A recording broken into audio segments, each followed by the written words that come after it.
নমস্কার বন্ধুরা, আজকে আমি তোমাদের সামনে চলে এসেছি নতুন আরেকটা দিনে নতুন আরেকটা আলোচনা নিয়ে। চলো আজকে আলোচনা শুরু করে দিই। প্রথমেই বলবো, এই দুনিয়ায় ভালো থাকার একটা সিক্রেট আছে। সেই সিক্রেটটা কি জানো? সেটা হলো তুমি জীবনে বাঁচো অথচ কারোর কাছ থেকে কোনো রকম কোনো আশা করবে না।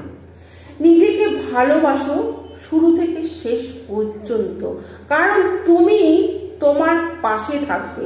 বাকিরা তো সবাই তোমার জীবনে আসবে আর যাবে, ঠিক শ্বাস প্রশ্বাসের মতো।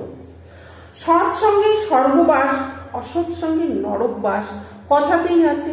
তাই সৎ ভালো মানুষের সাথে সময় কাটাও, দেখবে তোমারও দিন ভালো কাটবে। সরল মানুষটা হঠাৎ করে পরিবর্তন হয়ে গেল, হঠাৎ করে চালাক হয়ে গেল, তখন মনে আসবে মানুষটাকে দেখলাম বেশ বেশ সরল সাদাসিধে ছিল, হঠাৎ করে এত পরিবর্তন হয়ে গেল কি করে? তখন তুমি ভেবে নেবে মানুষটাকে অনেক মানুষ ঠকিয়েছে, যার কারণে সে আজ এই পরিবর্তন তার মধ্যে এসেছে। দুঃসময় এলে মানুষকে চেনা যায়, মুখোশের আড়ালে তার আসল রূপটা চলে আসে। মুখ আর মুখোশ এর পার্থক্য মানুষ যেদিন বুঝে যাবে, সেই দিন মানুষ একা হয়ে যাবে। ভালো থাকতে গেলে তোমাকে ইগনোর করা শিখতে হবে, তর্কে না গিয়ে তোমাকে চুপ থাকতে হবে।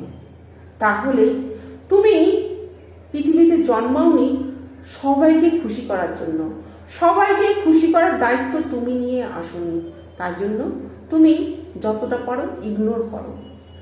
জল কিন্তু একই, তবু যে পাত্রে রাখা হয় সেই পাত্রের আকার ধারণ করে। সময় ঠিক চলে যায়, কিন্তু মানুষের মনের মধ্যে যেসব কথাগুলো গেঁথে থাকে না, সেগুলো সারা জীবনও ফুরায় না। তাই সময় চলে গেলেও সেই সময়ের ঘটে যাওয়া কোনো ঘটনা, কোনো কথা মানুষের মনের মধ্যে থেকে যায়। তো চলো বন্ধুরা, আজকে এটুকু বললাম। যদি ভালো লাগে তো অবশ্যই লাইক কমেন্ট করো। নমস্কার।